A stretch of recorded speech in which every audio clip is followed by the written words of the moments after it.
Hi everyone, welcome to the Mindful Living Podcast. My name is StephanieRobilio and I'm your host.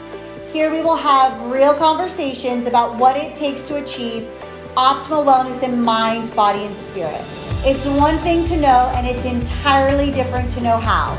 As they say, applied knowledge is power, and on each episode I will teach you how to apply the things you are learning so that you can create the change you seek, heal, recover, and be well now. In case you're wondering, I'm a licensed clinical social worker and the clinical director for Agape Behavioral Healthcare. Fun fact, I'm also a published author. I write poetry and self-help workbooks, which you can find on Amazon or my website. If you are ready to move out of your own way and step into your power, you have landed at the right place. Keep listening and let's do this. Hey everyone, welcome back to the Mindful Living Podcast and happy February. Trust that each and every one of you listening is doing the best that you possibly can and feeling really good. Being that we are in February, this means we are approaching the 90-day mark next month, March, for year 2023. And history shows that most people come the 90-day mark of a new year quickly fall out of alignment with the new intentions that they set. They've already given up on the goals or resolutions. And this is something that's always been really interesting to me. And not just interesting because I find it interesting that people are so quick to give up, but I've always been interested in trying to understand what causes people to fall off track with the things that they set forth for themselves. What gets in the way of keeping people on the path that they most desire?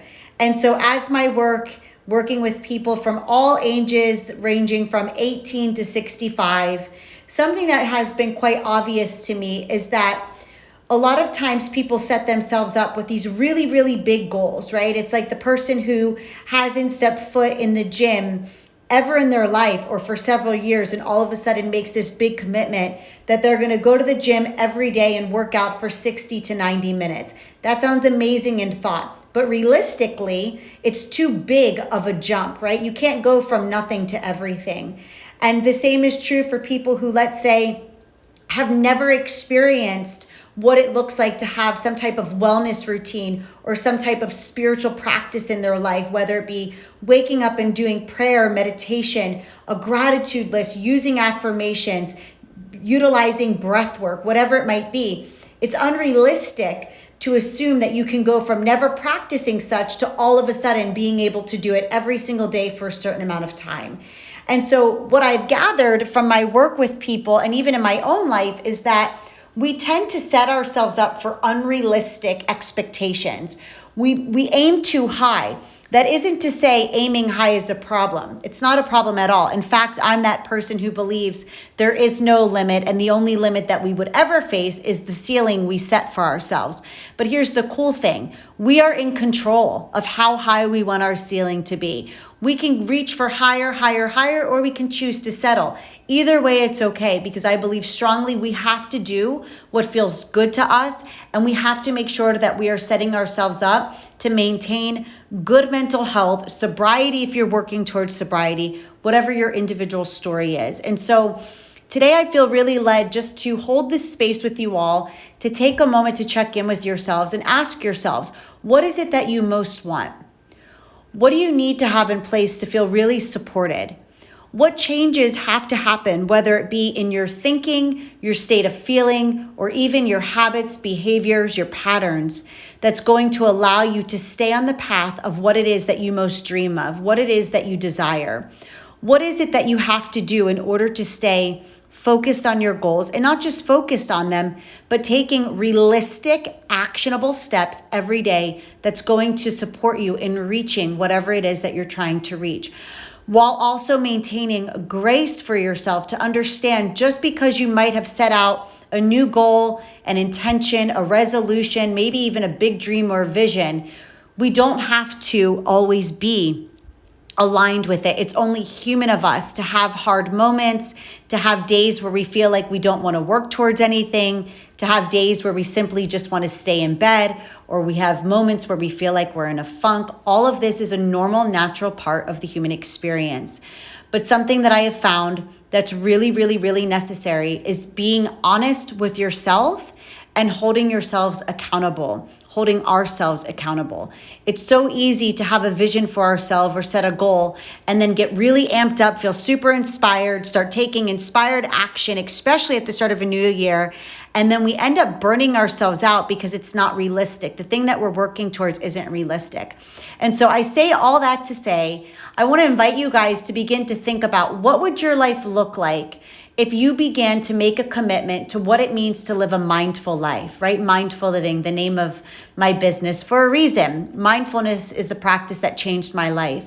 And when I learned what it meant to live mindfully, I became really interested in this and also super inspired to share it with every person I come in contact with.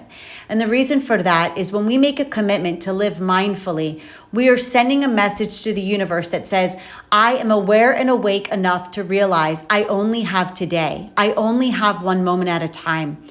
And I choose to practice grace, not only for myself, but those around us. Mindful living teaches us that we have to act in a way where we're practicing non-judgment, right? Really showing up for each moment of our life, each moment of our day, as if it's a new moment, a fresh moment. So oftentimes, the heaviness of yesterday gets brought into today, and then the fear of tomorrow or the worry of tomorrow or the future takes away from today. And we all know we can't do anything about yesterday or not tomorrow. Certainly we can't do anything about 5 years ago or 5 months ago or 5 months from now or 5 years to come. Our power truly lies in the now. And the now, today, the present moment is the most generous moment we've been given. And so as it relates to checking in with yourself to make sure you're on track with whatever it is that you most desire, one way to really stay accomplished is to set forth what is it that you want to accomplish today. What can you do today to feel good? What can you do today to feel achieved, right? Maybe it's something as simple as getting your laundry done. Maybe it's reading 5 to 10 new pages in the book that you're working on or reading. Maybe it's finally following through with a gratitude list. Maybe it's completing a deadline at work. Perhaps it's returning a phone call to a loved one or finally scheduling a time to talk to somebody about a conversation that needs to be had. Whatever it might be, big, small, or in the middle. Every day, if you can get into the habit of asking yourself, what do I most want to accomplish today? And how do I want to feel today?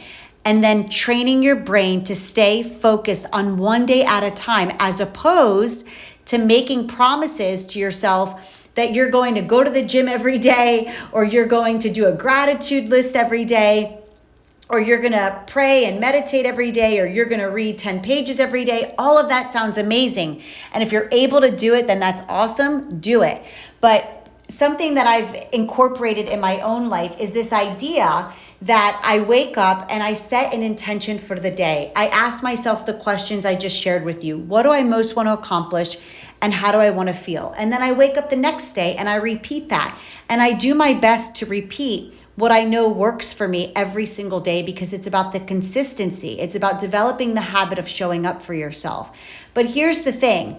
Earlier, I mentioned the word grace, and that's really important, because it is absolutely okay if, let's say, you woke up and your intention was to do Y and to feel X, and then you didn't do Y and you didn't feel X. That is okay. Having grace for yourself is really important, because we're always doing the best we can with what we have.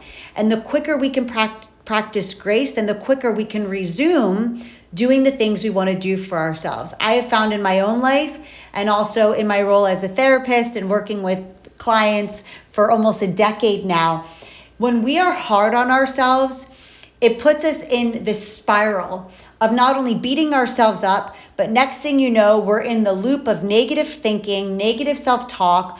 Then we're feeding those old beliefs like I'm not good enough, I'm a failure, I'm inadequate, I can never keep my word. Like we get caught up in all that stuff, and all that stuff holds us back. So the quicker we can practice grace with ourselves, the quicker we're able to get back on the path we want to be on. So I encourage you and invite you all to really take a moment, schedule some time to check in with yourselves, reflect. How has this year been going so far? January flew by. Before you know it, February is going to come to an end, and then it'll be March, and then 90 days of 2023 will come to an end. And most people, by the end of 90 days, are completely back in old habits. And here's the thing, if we want to experience change in our life, if we want to have good outcomes in our life, then we have to check in with ourselves, hold ourselves accountable, have grace for ourselves, and be honest about how we're doing and how we're feeling, and never underestimating the power of asking for help,